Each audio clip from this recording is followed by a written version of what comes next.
पंजाब की बठिंडा लोकसभा सीट से बीजेपी उम्मीदवार परमपाल कौर सिद्धू चर्चा में है। परमपाल कौर आईएएस अफसर हैं जो Punjab state industrial development corporation की एमडी रह चुकी हैं। इनके इस्तीफे को लेकर विवाद है। पंजाब के मुख्यमंत्री भगवंत मान ने कहा कि हमने इस्तीफा स्वीकार ही नहीं किया, जबकि केंद्र सरकार ने परमपाल कौर का इस्तीफा स्वीकार कर लिया है। पंजाब की आम आदमी पार्टी सरकार ने उन पर झूठ बोलकर रिटायरमेंट लेने का आरोप भी लगाया है। साथ ही पंजाब सरकार ने उन्हें तुरंत ड्यूटी पर लौटने को भी कहा है।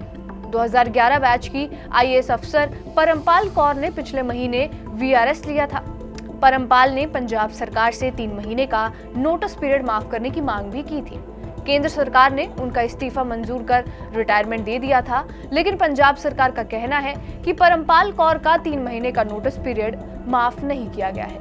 अब सवाल उठता है कि एक आईएएस अफसर को वीआरएस कैसे मिलती है? चुनाव लड़ते समय क्या किसी आईएएस को लेकर ये नियम बदल जाता है? चलिए बताते हैं। परमपाल कौर अकाली दल के नेता सिकंदर सिंह मलूका की बहू हैं।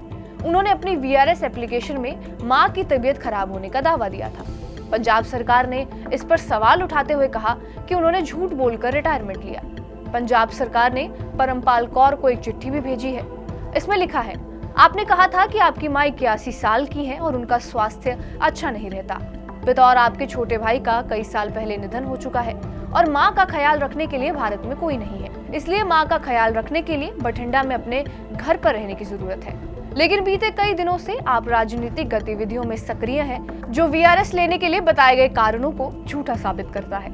राज्य सरकार ने अभी भी 3 महीने के नोटिस पीरियड को माफ नहीं किया है, जो नियम 16(2) के तहत जरूरी है। वीआरएस के लिए अभी तक कोई आदेश जारी नहीं किया गया है। सबसे पहले तो ये जान लेते हैं कि कोई भी व्यक्ति अगर सरकारी नौकरी में है तो ना वो चुनाव लड़ सकता है, किसी भी तरह से चुनाव में शामिल हो सकता है और ना ही किसी राजनीतिक गतिविधि में अपने पद का इस्तेमाल कर सकता है।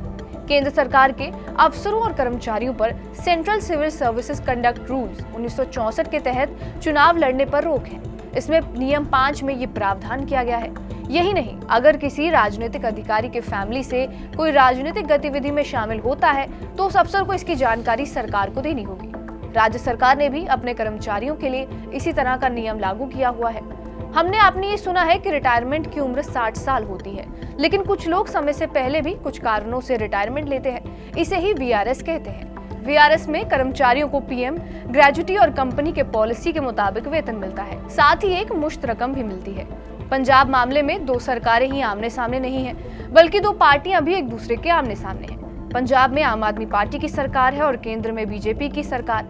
ऐसे में दोनों के बीच टकराव होना स्वाभाविक है। बहरहाल, आपका इस खबर पर क्या कुछ कहना है, हमें कमेंट बॉक्स में जरूर बताएं। बाकी देश और दुनिया की तमाम बड़ी खबरों के लिए बने रहिए हमारे साथ TV9 डिजिटल पर।